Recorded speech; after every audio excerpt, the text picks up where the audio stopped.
भारत ने हाल ही में अपने इतिहास की सबसे बड़ी जीएसटी सुधारों की घोषणा की है और शेयर बाजार में उत्सव शुरू हो चुका है।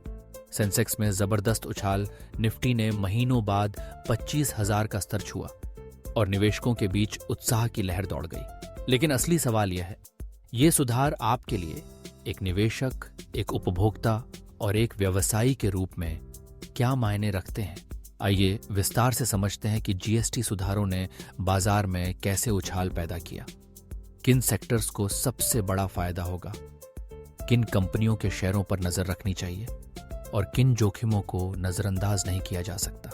इस विश्लेषण के साथ हम भारतीय अर्थव्यवस्था के भविष्य की नई परिभाषा देख सकते हैं। घोषणा के तुरंत बाद बाजार में जबरदस्त प्रतिक्रिया देखने को मिली। सेंसेक्स 8,000 से अधिक अंकों की छलांग के साथ उछला और निफ्टी ने 25,000 के स्तर को फिर से हासिल किया। यह प्रदर्शन पिछले कई महीनों में सबसे बेहतर रहा। इस रैली का नेतृत्व ऑटोमोबाइल और कंज्यूमर सेक्टर के स्टॉक्स ने किया। मसलन मारुति सुजुकी के शेयरों में 8% की बढ़ोतरी देखी गई। वहीं हीरो मोटोकॉर्प ने 6% से अधिक का लाभ दर्ज किया। इसकी वजह स्पष्ट है।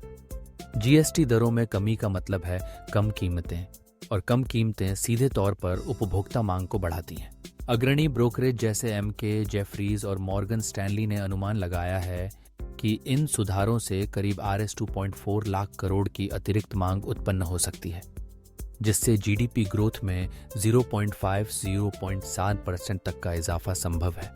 यह किसी भी नजरिए से एक बड़ा बदलाव है जो भारतीय अर्थव्यवस्था की गति को नया आयाम दे सकता है। अब बात करते हैं सबसे बड़े विजेता ऑटोमोबाइल सेक्टर की। फिलहाल छोटे वाहनों और दोपहिया वाहनों पर 28% जीएसटी लगता है। अगर इसे 28% तक घटा दिया जाए तो विशेषज्ञों के अनुसार मांग में 15-20% तक की वृद्धि संभव है। कल्पना कीजिए, एक छोटा हैचबैक या स्कूटर जो अचानक RS50,000 या उससे अधिक कम कीमत पर उपलब्ध हो जाए। ऐसी स्थिति में मांग के आसमान छूने की पूरी संभावना है। इस सेक्टर में जिन कंपनियों पर नजर रखी जानी चाहिए वे हैं Maruti Suzuki, Hero MotoCorp, Bajaj auto, TVS Motors, Ashok Leyland. अगर आप निवेशक हैं तो आपके पोर्टफोलियो में इन शेयरों की उपस्थिति गंभीरता से विचार करने योग्य है। इसके बाद उपभोक्ता टिकाऊ वस्त्रों और एफएमसीजी सेक्टर की बात करें। वर्तमान में एसी, टीवी, रेफ्रिजरेटर जैसे उपभोक्ता टिकाऊ सामानों पर भी 28% जीएसटी लगता है, जिसे घटाकर 18% किए जाने की संभावना है। इससे ये उत्पाद आम जनता के लिए कहीं अधिक सुलभ और किफायती हो जाएंगे। Voltas, Blue star, Whirlpool, Havells, Lloyd जैसी कंपनियों के लिए यह जबरदस्त अवसर है।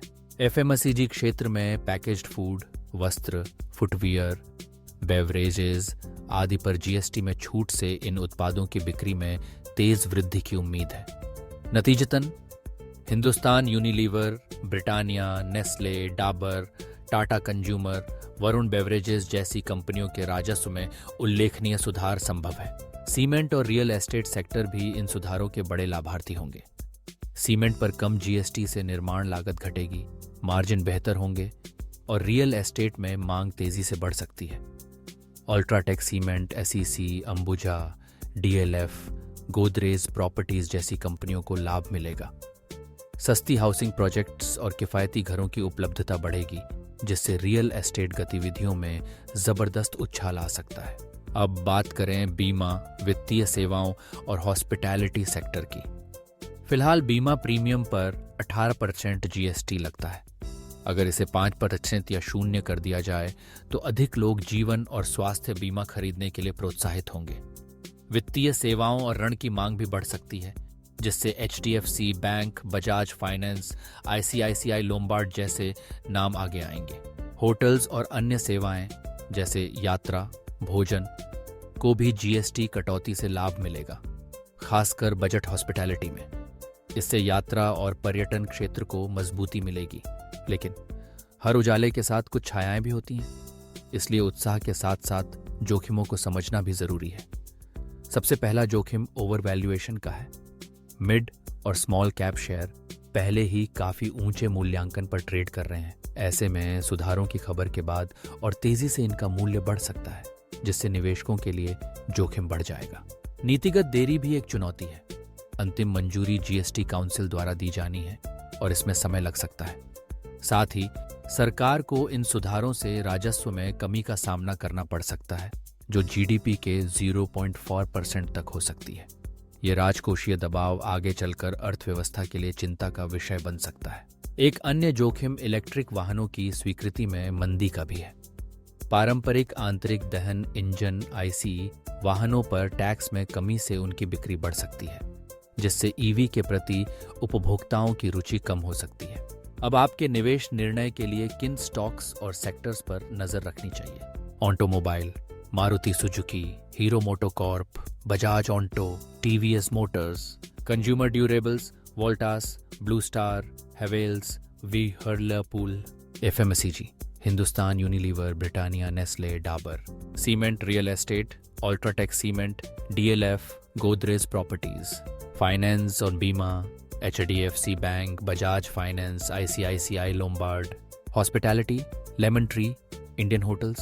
तो दोस्तों, जीएसटी सुधार केवल एक टैक्स बदलाव नहीं है। ये उपभोग को बढ़ाने, विकास को गति देने और बाजार को फिर से परिभाषित करने का अवसर है।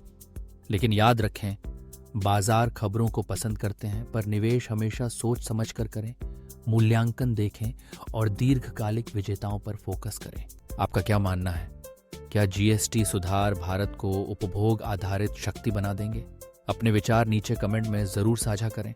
अगर यह विश्लेषण उपयोगी लगा हो तो हमारे चैनल को लाइक, शेयर और सब्सक्राइब करना न भूलें, ताकि आपको बाजार, वित्त और अर्थव्यवस्था की ताज़ा जानकारी मिलती रहे। अगली बार तक निवेश करते रहें और सूचनाओं से खुद को अपडेट रखें।